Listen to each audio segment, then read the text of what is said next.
بسم اللہ الرحمن الرحیم۔ السلام علیکم رحمۃ اللہ وبرکاتہ۔ اگر آپ پہلی مرتبہ ہمارے لائے ہیں پلیز سبسکرائب کر لیجیے۔ الحمد لله نحمده ونستعينه ونستغفره ونعوذ بالله من شرور أنفسنا ومن سيئات أعمالنا من يهده الله فلا مضل له ومن يضلل فلا هادي له وأشهد أن لا إله إلا الله وحده لا شريك له وأشهد أن محمدا عبده ورسوله يا أيها الذين آمنوا اتقوا الله حق تقاته ولا تموتن إلا وأنتم مسلمون يا أيها الناس اتقوا ربكم الذي خلقكم من نفس واحدة وخلق منها زوجها وبث منهما رجالا كثيرا ونساء واتقوا الله الذي تساءلون به والأرحام إن الله كان عليكم رقيبا يا أيها الذين آمنوا اتقوا الله وقولوا قولا سديدا يصلح لكم أعمالكم ويغفر لكم ذنوبكم ومن يطع الله ورسوله فقد فاز فوزا عظيما أما بعد فإن خير الحديث كتاب الله وخير الهدي هدي محمد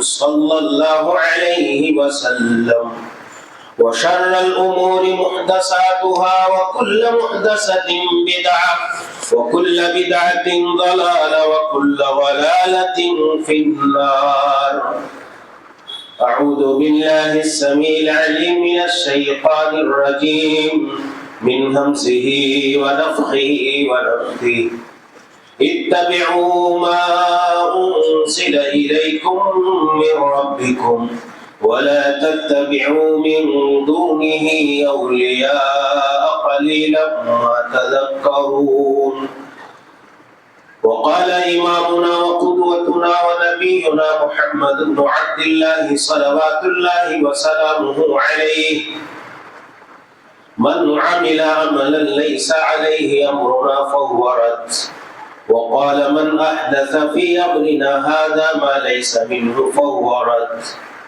سبحانك لا علم لنا إلا ما علمتنا إنك أنت العليم الحكيم رب اشرح لي صدري ويسر لي أمري واحلل عقدة من لساني يفقهوا قولي۔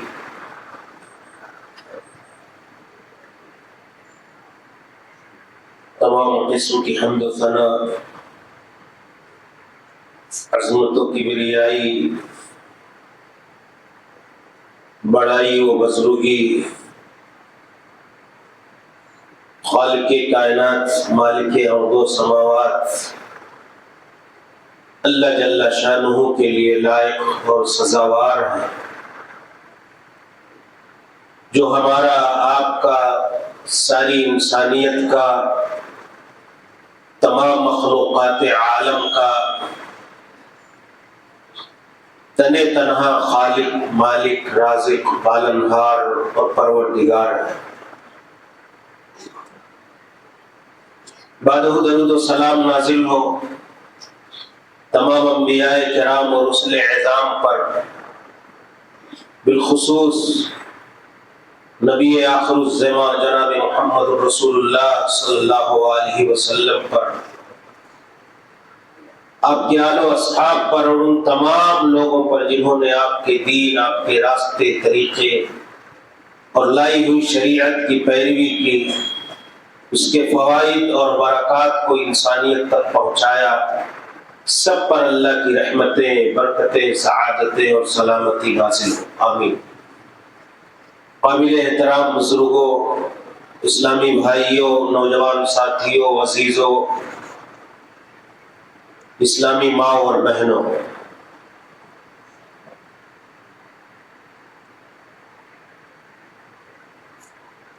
ہم اور آپ جس مہینے سے گزر رہے ہیں یہ شعبان کا مہینہ، اور اس کا نصف اول ہم سے رخصت ہو چکا ہے، اور ایک نہایت ہی مقدس، مبارک، عظیم المرتبت، اللہ کی رحمتوں، برکتوں، سعادتوں سے لبریز اور مالا مال مہینہ رمضان المبارک کا مہینہ، اس کی آمد کی دستک یہ مہینہ دے چکا ہے، اور وہ جلد ہی ہمارے اوپر انشاءاللہ سایہ فگن ہونے والا ہے۔ ہم اللہ سے دعا کریں کہ الہ العالمین رمضان جیسے عظیم، مقدس، مبارک مہینے کو ہم سب کو پانے اور اس میں زیادہ سے زیادہ عبادتوں کی توفیق عطا فرمائے۔ کتنے لوگ ہیں جو ہمارے بیچ میں ہیں، ان کے قضاء اور قدر کا حصہ ہوگا کہ وہ رمضان سے محروم ہو جائیں گے، اس سے پہلے دنیا سے رخصت۔ تو یہ اللہ رب العالمین سے ہم دعا بھی مانگے اس بات کی کہ اللہ ہمیں رمضان کو پانے کی توفیق عطا فرمائے، اور پانے کے ساتھ ساتھ اس میں زیادہ سے زیادہ عبادتوں کی توفیق عطا فرمائے۔ تو یہ شعبان کا مہینہ رمضان کی آمد کے استقبال کا مہینہ ہے، اس کے آنے کی دستک اور اس کی آواز اور اعلان کرنے والا مہینہ ہے۔ لیکن اس مہینے کے اندر بدنصیبی سے سنت اور شریعت کیا ہے اس سے ہٹ کر کے ابھی جس تاریخ میں ہے ہم شعبان کی 15 تاریخ، اور اس کی گزشتہ رات شعبان کی 15ویں رات، اس کے حوالے سے کیسی موضوع، من گڑھت، بے بنیاد، ضعیف اور انتہائی کمزور ترین روایتوں کے سہارے اس رات کو ایک تہوار کی شکل دے دیا گیا۔ جیسے عید الاضحیٰ اور عید الفطر کا دن ہمارے لیے سنت اور شریعت کی روشنی میں ثابت شدہ احادیث اور اقوال رسول کی روشنی میں ایک عظیم تہوار کا دن ہے، اور بلا شبہ تہوار کی شکل میں ہمیں منانا چاہیے۔ لیکن آپ دیکھتے ہیں کہ ہمارے بھائیوں کی طرف سے خود ساختہ شریعت کے نام پر، خانہ ساز شریعت کے نام پر کیسی چیزیں دین اور شریعت کے نام پر داخل کر دی گئی، اور ایک تہوار کا دن بنا کر کے طرح طرح کے بدعات، خرافات، واہیات، رسوم اور رواج انجام دینے لگے۔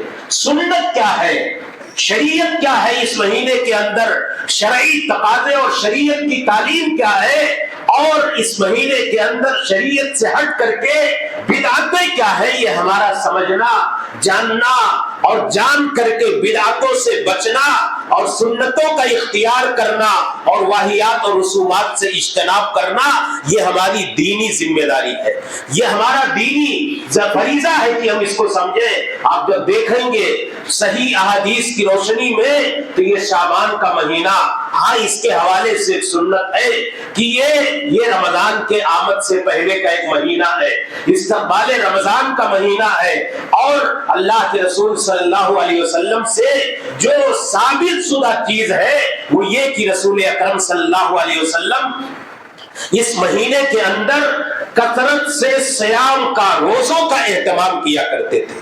امہات المومنین ماں عائشہ صدیقہ رضی اللہ تعالیٰ عنہا اور ام سلمہ رضی اللہ تعالیٰ عنہا یہ بیان کرتی ہے کہ رسول اکرم کو اس شعبان کے مہینے میں زیادہ پسندیدہ یہ تھا کہ آپ کثرت سے روزے رکھیں رمضان کے استقبال میں، تاکہ رمضان کے فرضی روزوں کے لیے اپنے جسم کو، اپنے ذہن کو، اپنے بدن کو، اپنی باڈی کو، اور اسی طریقے سے اگر فرض روزے آدمی کے باقی رہ گئے ہیں تو ان کا قضا کریں، تو بدن کو اور جسم و ذہن کو عادی بنانے کے لیے فرضی روزوں کے لیے، رمضان کے فرضی روزوں کے لیے رسول اکرم صلی اللہ علیہ وسلم کثرت سے روزہ رکھا کرتے تھے۔ ماں عائشہ صدیقہ رضی اللہ تعالیٰ عنہ کہتی ہیں کان احب الشہور الی رسول اللہ ان یصومہ شعبان ثم یصلہ برمضان، رسول اکرم کو یہ بات زیادہ پسندیدہ تھی تمام مہینوں کے اندر کہ اللہ کے رسول ان یصومہ شعبان، رسول اکرم شعبان کے مہینے میں روزہ رکھیں پھر رمضان کے مہینے میں روزہ رکھیں۔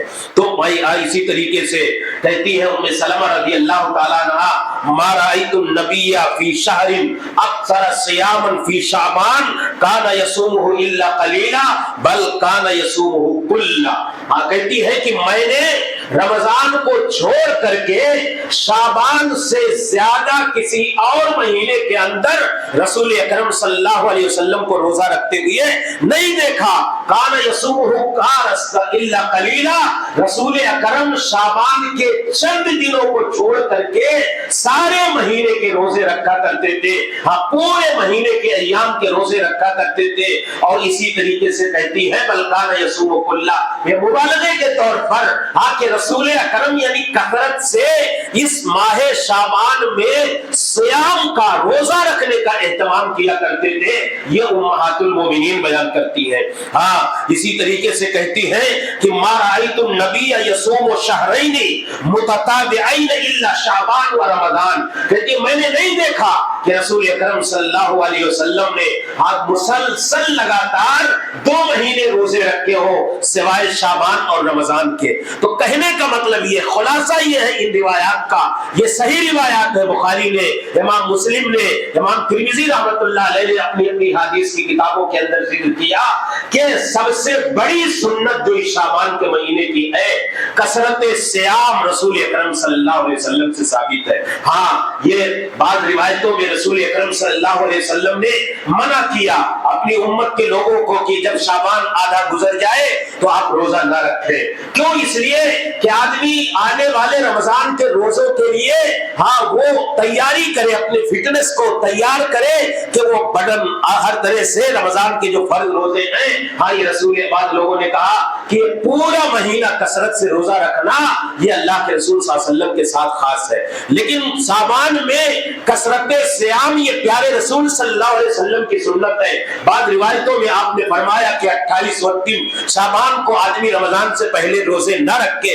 تو اس طرح سے کہنے کا مطلب میرے بھائیوں یہ ہے، ان روایات کے ذکر کا مقصد یہ ہے کہ رسول اکرم صلی اللہ علیہ وسلم نے ہاں جو ہم آپ سے سنت ہمیں ملتی ہے، جو آپ نے عمل اختیار کیا ہے، وہ یہ ہے کہ آپ کثرت سے روزہ رکھا کرتے تھے۔ ہاں اگر آدمی عبادتیں کرنا چاہتا ہے، سنت اور شریعت کی روشنی میں عبادات کا اہتمام کرنا چاہتا ہے، تو وہی عبادات اس کے لیے روا اور جائز ہے، وہ انہی دائروں کے اندر رہتے ہوئے عبادات انجام دے سکتا ہے جو رسول اکرم صلی اللہ علیہ وسلم سے ثابت ہے۔ کسی غیر ثابت شدہ روایت یا موضوع اور من گڑھت روایت یا خانہ ساز شریعت اور خود ساختہ رسومات کی بنیاد پر عبادتیں انجام دینا، ان کا شریعت کے اندر کوئی جواز نہیں ہے۔ کوئی کسی انسان کو اتھارٹی نہیں ہے کہ وہ موضوع من گڑھت روایات کی بنیاد پر، اللہ تعالیٰ نے قرآن کریم میں کہا کہ اے میری امت کے لوگوں، میں نے جو تمہارے لیے قرآن کی شکل میں اور ربانی ہدایت کی شکل میں اور رسول اکرم کی طرف سے قرآن کریم کی تبیین و توضیح اور تفسیر و تشریح کی روشنی میں ہاں رسول اکرم کی تعلیمات دی ہے، انہی دونوں پر اتفاق کرو اور انہی کی پیروی کرو، ہاں انہی کی شریعت کی روشنی میں اپنے اعمال اور عبادات انجام دو، آگے بڑھنے کی کوشش نہ کرو۔ اتبعوا ما انزل الیکم من ربکم ولا تتبعوا من دونہ اولیاء قلیلا ما تذکرون، کہ اے میری امت کے لوگوں، جو اللہ نے قرآن مقدس کی شکل میں تمہارے لیے شریعت نازل کر دیا ہے اسی کی پیروی کرو۔ ولا تتبعوا من دونہ اولیاء، اللہ کو چھوڑ کر کے، رسول اکرم کی تعلیمات کو چھوڑ کر کے کسی اور تعلیم اور کسی اور راستے اور طریقے کی پیروی نہ کرو۔ رسول اکرم صلی اللہ علیہ وسلم، آپ غور کریں کہ اپنی امت کے حوالے سے کتنا خدشہ تھا، کتنا اندیشہ تھا، کتنا ڈر تھا کہ یہ امت میرے جانے کے بعد یا میری موجودگی میں دین کے کے نام پر، شریعت کے نام پر، عبادت کے نام پر، اللہ کی خوشنودی اور مرضی کے نام پر، نوافل اور اللہ رب العالمین کے ذکر کے نام پر اجتماعی عبادات کی شکل میں، نئی عبادات کی شکل میں دین کے اندر بدعتیں ایجاد کرے گی۔ یہ رسول اکرم کا ڈر تھا، اسی لیے رسول اکرم نے فرمایا کہ اے میری امت کے لوگوں، ہاں میرے بعد تم دیکھو گے کہ اختلاف ہوگا۔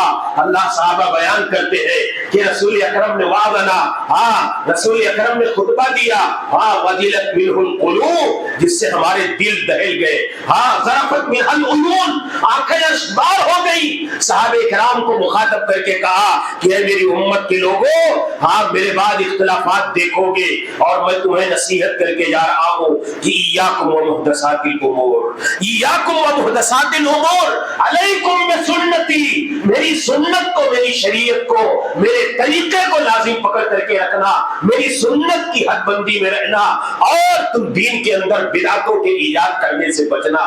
دین میں اللہ کے رسول دیکھیے، کوئی بھی اہم مجلس ہو، خطبۃ الحاجہ، ہاں جمعہ کا خطبہ ہو، عیدین کا خطبہ ہو، کوئی اہم تقریب اور محفل ہو، رسول اکرم یہ پڑھا کرتے تھے، اس خطبہ حاجہ میں یہ پڑھا کرتے تھے، کل بدعۃ ضلالہ وکل ضلالۃ فی النار، اے میری امت کے لوگوں، ہر بدعت گمراہی ہے اور یہ بدعت تمہیں جہنم میں لے جانے والی ہے۔ تو شریعت کے اندر میرے بھائیوں، یہ اللہ کے رسول دیکھیے صحابہ کرام کا دین کے اندر بدعتوں کے حوالے سے اسٹینڈ کتنا سخت اور موقف کتنا سخت تھا۔ حضرت عبداللہ ابن مسعود نے دیکھا، وہ کون لوگ تھے؟ مسجد کے اندر اجتماع کی شکل میں، ہاں ایک حلقہ بنا کر کے، گروپ بنا کر کے بیٹھے ہوئے ہیں، اور وہ دانے گن رہے ہیں کنکریوں پر، اللہ کی تسبیح، سبحان اللہ، الحمدللہ، اللہ اکبر پڑھ رہے ہیں۔ ابو موسیٰ اشعری کہتے ہیں آ کر کے انہوں نے دیکھا، آپ بگولا ہو گئے، چہرہ سرخ ہو گیا،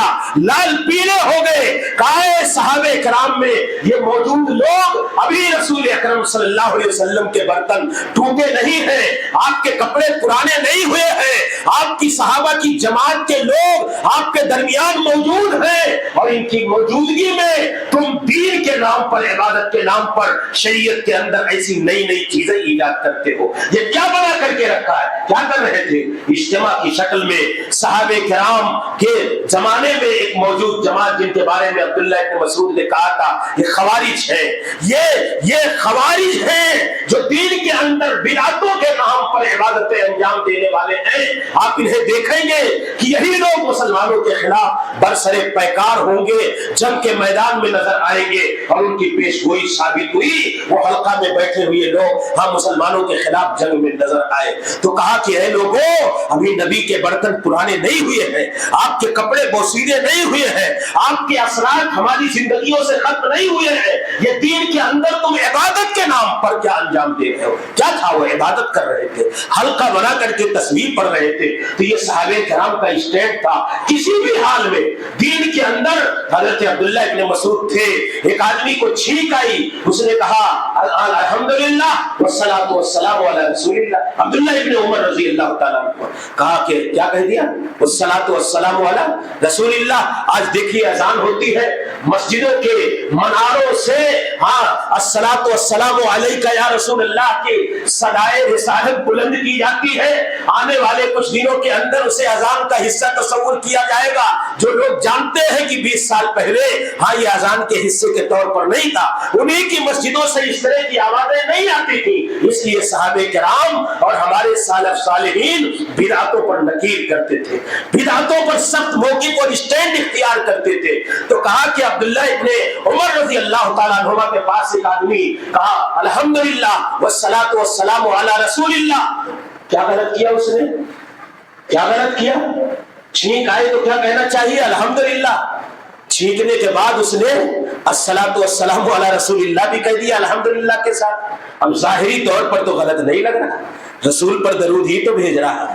ہمارے بھائی جو عبادتیں انجام دیتے ہیں نیکیاں کرتے ہیں, جو عبادتوں کے نام پر شب بیداری, رات کا جاگنا, یہ ساری چیزیں دیتے ہیں, کہتے ہیں یہ کس بنیاد پر؟ نیکی کے نام پر, شریعت کے نام پر. تو دین کے اندر یہ کسی عام آدمی کو اتھارٹی نہیں ہے کہ وہ کسی بھی بنیاد پر دین کے اندر عبادت کرنا شروع کر دے, وہی عبادتیں مقبول ہیں. رسول اکرم نے کیا کہا؟ من عمل عملا لیس علیہ امرنا فہو رد. جو وہ عمل کرے جو مجھ سے ثابت نہیں ہے وہ مردود ہے, ریجیکٹ ہے, ناقابل قبول ہے. من احدث فی امرنا ھذا, جس نے ہمارے اس دین اور شریعت کے اندر دین اور عبادت اور اللہ کی مرضی اور خوشنودی کے نام پر نئی نئی چیزیں داخل کی, وہ مردود اور ناقابل قبول ہے, ان کی کوئی حیثیت نہیں ہے. یہ رسول اکرم صلی اللہ علیہ وسلم نے اصولی باتیں دے دی. اب ہماری ذمہ داری ہے کہ ہم غور کریں کہ دین میں اندر یہ نمازیں کیا یہ شریعت میں ثابت ہے, صحیح احادیث سے ثابت ہے, یا من گھڑت موضوع روایات کی بنیاد پر. اب آپ دیکھیں کہ کتنی چیزیں شعبان کی 15ویں رات کے فضائل کے حوالے سے بنا کر کے دلائل دے کر کے لوگوں کو اللہ سے جوڑنے کی, اللہ کے گھروں سے جوڑنے کی کوشش کی جاتی ہے. کہا جاتا ہے شعبان کی 15ویں رات قرآن کریم کی ایک آیت بھی پیش کرتے ہیں. کوئی حدیث, ایک روایت کے بارے میں علامہ البانی جیسے محققین نے اور بعض محققین نے تو اس روایت پر بھی کلام کیا کہ شعبان کی 15ویں رات کے حوالے سے کوئی ایسی صحیح روایت ثابت نہیں ہے جو اس رات کی تخصیص کے ساتھ اس رات کی فضیلت اور اہمیت کو ثابت کرتی ہے.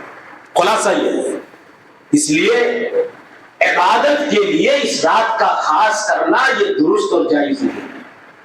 خلاصہ کلام یہ ہے, رسول اکرم نے فرمایا کہ عبادت کے لیے اگر ثابت ہوتا, صحیح حدیث سے, قرآن و سنت سے ثابت اعمال ہوتے تو بلا شبہ ان کا کرنا جائز, درست, روا ہے, شرعی نقطۂ نظر سے ہمارے لیے مناسب ہے.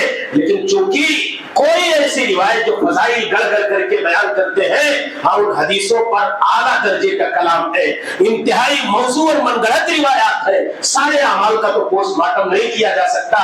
2-3 اعمال میں بطور نمونے کے آپ کے سامنے کہتے ہیں اس رات کی فضیلت کے حوالے سے. آپ دیکھو, آپ غور کرو, قرآن کریم سے جب آدمی کے پاس دلائل نہیں ہوتے ہیں تو وہ دلیلوں میں تعویلیں کرتا ہے, اس کو توڑ مروڑ کر کے پیش کرتا ہے, اس کی عقل اور مت مار دی جاتی ہے.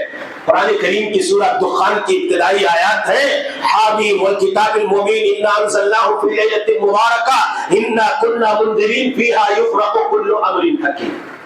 یہ آیات کی ابتدائی سورۃ الدخان کی اللہ تعالیٰ نے کہا کہ ہم نے قرآن کریم کو مبارک رات میں نازل کیا. بس اتنا کہا ان آیات میں.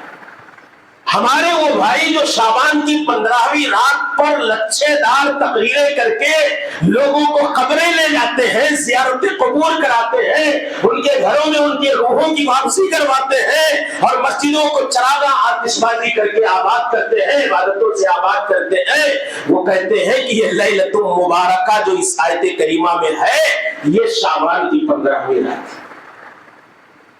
مفسرین نے کہا کہ جس نے یہ مراد لیا فقط ابعد النجع, بہت دور نکل گیا قرآن کریم کو سمجھنے. کچھ لوگوں نے مراد لیا کہ شعبان کی 15ویں رات ہے, یہ لیلۃ مبارکہ مبارک رات ہے. اللہ نے قرآن کب نازل کیا؟ شہر رمضان الذی انزل فیہ القرآن ھدی للناس وبینات من الھدی. مہینہ اللہ نے واضح کر دیا کہ ہم نے رمضان کے مہینے میں نازل کیا. پھر اللہ نے رمضان کے مہینے میں ایک رات مختص کر دی, کا مکمل ہم نے قرآن کریم کو بیک وقت ایک رات میں نازل کیا. انا انزلناہ فی لیلۃ القدر, مہینہ رمضان کا, رات قدر کی, دونوں رمضان میں. اب یہ قرآن کریم کی اس آیت کریمہ کو لے جا کر کے شعبان میں پہنچا دینا, تو کیا یہ دونوں آیات جو اللہ نے کہا, اللہ کہہ رہا ہے کہ ہم نے رمضان میں قدر کی رات میں نازل کیا, ہم اس سے ٹکراتی نہیں. مبارک رات کہی صرف اللہ تعالیٰ نے, تو یہ مبارک رات وہی قدر کی رات ہے جو اللہ نے کہی ہے, برات کی رات نہیں.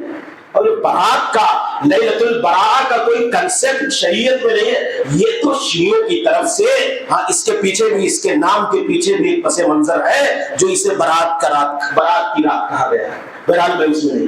تو یہ قرآن کریم کے نزول کی رات نہیں ہے ہمارے بھائی لوگ جو عمل انجام دیتے ہیں. آپ کے سامنے ذکر کرنے کا مطلب یہ ہے کہ لوگ گمراہ کر جاتے ہیں تو ہم لوگوں تک یہ باتیں پہنچائیں.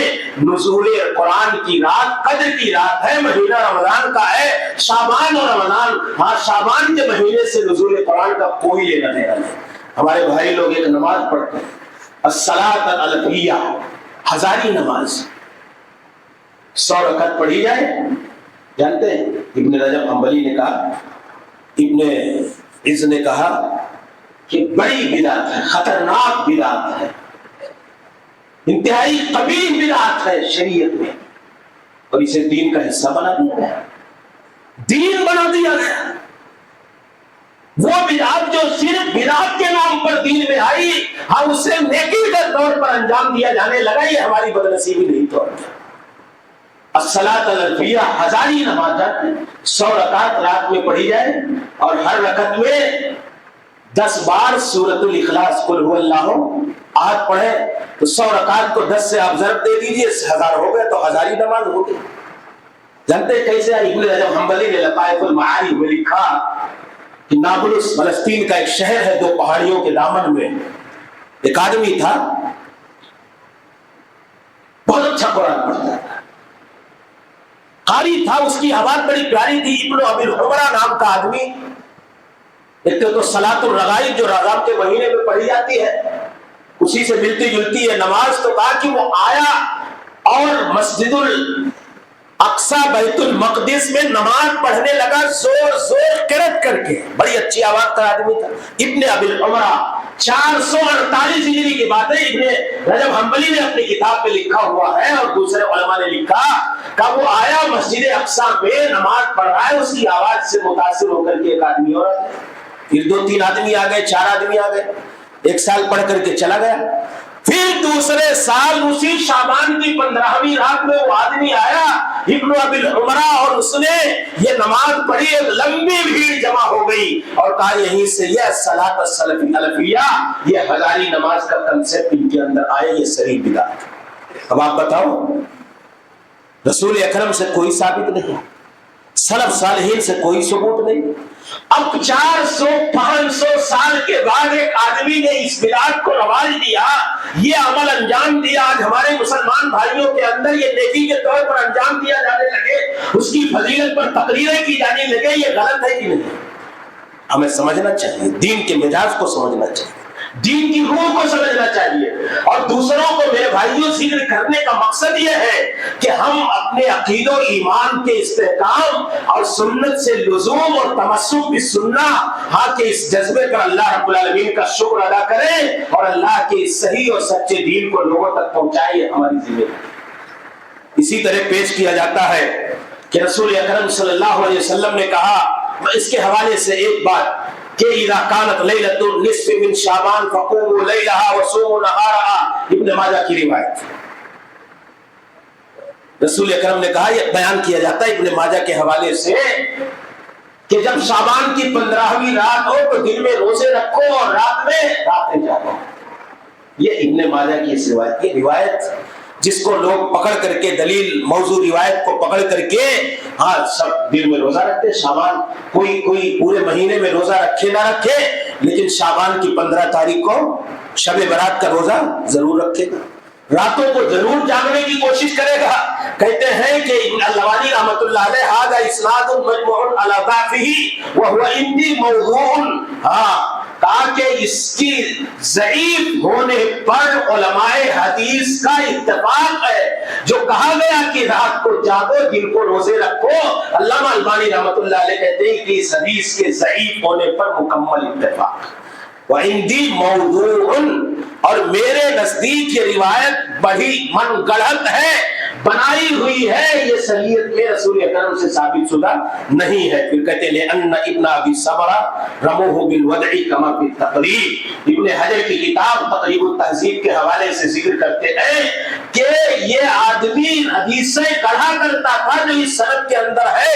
ابن ابی صبرہ ہاں اور بوصیری زوائد کے اندر لکھتے اسنادہ ضعیف. ہاں اس روایت کی سند ضعیف ہے کیونکہ اس میں راوی ابن ابی صبرہ یہ کیا کہتے ہیں ضعیف راوی ہے.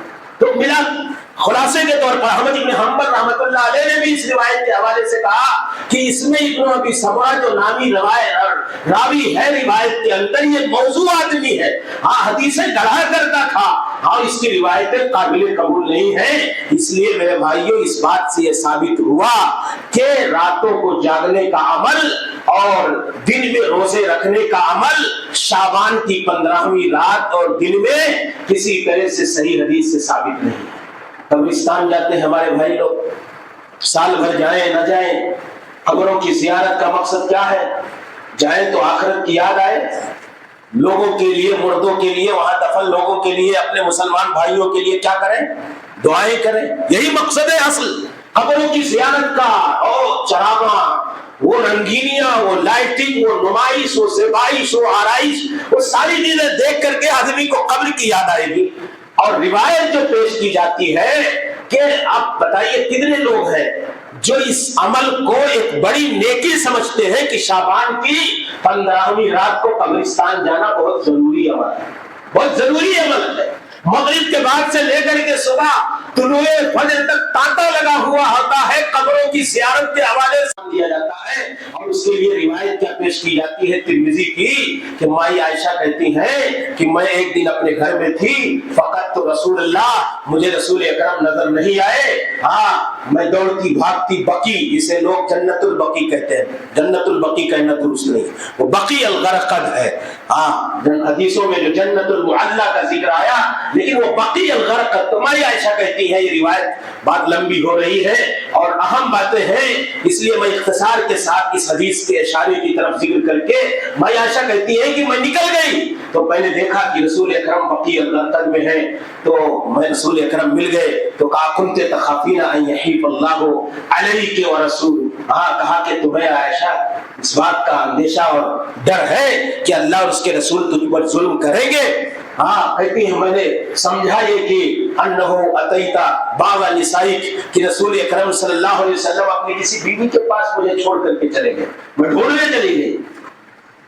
اب کہتے ہیں کہ یہ شعبان کی 15ویں رات تھی، مائی عائشہ کو رسول اکرم نے رات سو رہی ہے نہیں بتایا، کہا نکل گئے، مائی عائشہ ڈھونڈتے گئی، قبر میں رسول اکرم نے بتایا کہ اللہ بنو کلب فیغفرو، اللہ رب العالمین کیا کرتا ہے، ینزل الی السماء الدنیا، شعبان کی 15ویں رات میں نزول فرماتا ہے آسمان دنیا پر، فیغفر لاکثر من عدد شعر غنم قلب، بنو کلب کی بکریوں میں جو بال ہیں ان بالوں سے زیادہ لوگوں کی مغفرت فرماتا ہے۔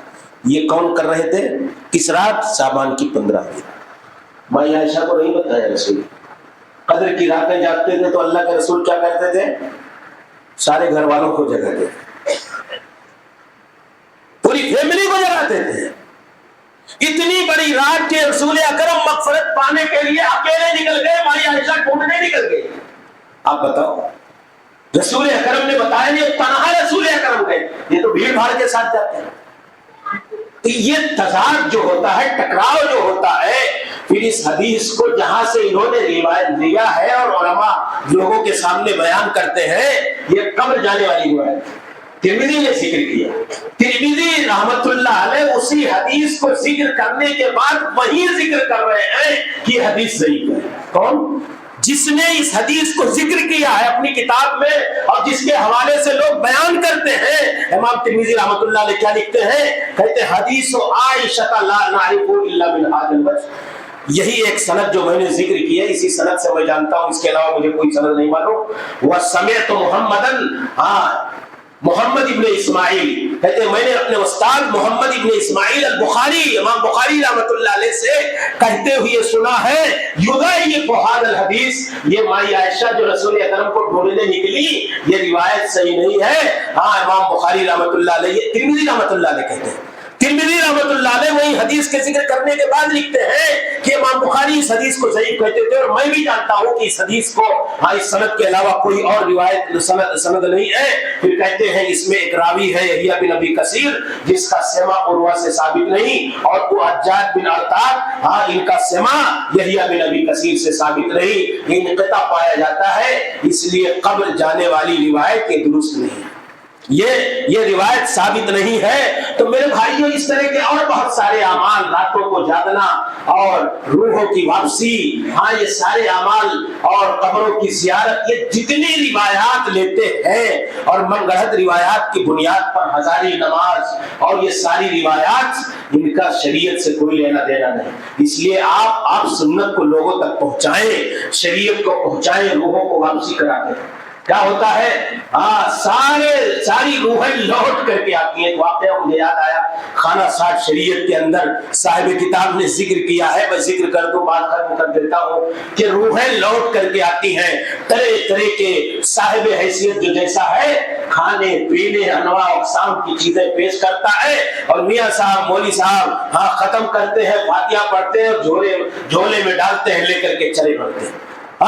تو یہ روحوں کی واپسی ہوتی ہے۔ تو ایک مرتبہ ہوا کیا کہ ایک بہت بڑے زمیندار مالدار آدمی تھے، 15 شعبان کی رات تھی، مولوی صاحب فاتحہ کرنے کے لیے آئے، ختم پڑھنا تھا اور روحوں کی واپسی ہونے والی تھی، روح لوٹ گئی، ان کے گھر کے ایک بہت اہم آدمی کا انتقال ہو گیا تھا، لوٹ کر کے آئے گی روح، بڑی اہم ترین چیزیں، انواع اقسام کی لذیذ چیزیں دسترخوان پر رکھی ہوئی ہیں، کہا جو کچھ بھی یہاں ان کی چاہت ہے سب پیش کیا جائے۔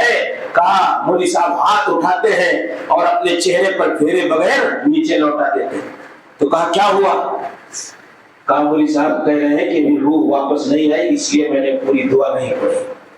ہاتھ چہرے پر نہیں پھیر رہے ہیں، آدھی دعا چھوڑ کر کے پھر ہاتھ اٹھایا، پھر چھوڑ دیا، کہا روح واپس نہیں آ رہی ہے۔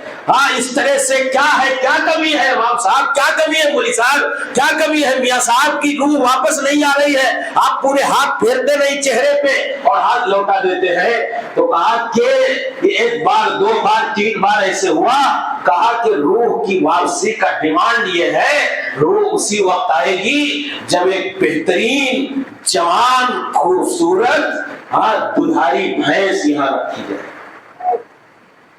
کیا کیا جائے؟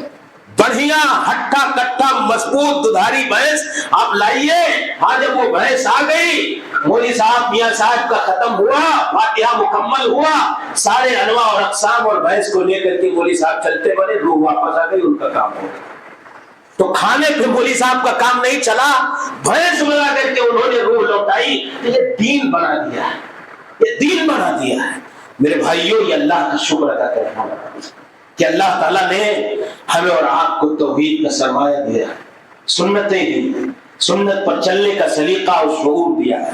اللہ کا شکر ادا کریں، اور اللہ کی شکر گزاری کے ساتھ ساتھ ہماری آپ کی دینی ذمہ داری یہ ہے کہ صحیح دین کو، اوریجنل اسلام کو، اصلی اسلام کو ہم صحیح ڈھنگ سے اپنے عمل سے، اپنے برتاؤ سے، اپنے کرتوت سے، اپنے ان بھائیوں کے پاس جو بدعتوں میں، رسومات میں، واہیات میں، خرافات میں اور طرح طرح کے دین کے نام پر عبادات میں لت پت ہیں، ہم ان تک یہ ساری باتیں پہنچائیں۔ یہ ہماری دینی ذمہ داری ہے، ہم خود عمل کریں اور صحیح سنت اور صحیح شریعت کو ان تک پہنچائیں، یہ بھی ہماری دینی ذمہ داری ہے۔ اور اللہ کا شکر ادا کریں کہ اللہ نے ہم کو آپ کو بدعتوں سے اور اس طرح سے موضوع، من گڑھت اور واہیات اعمال سے محفوظ رکھا ہے۔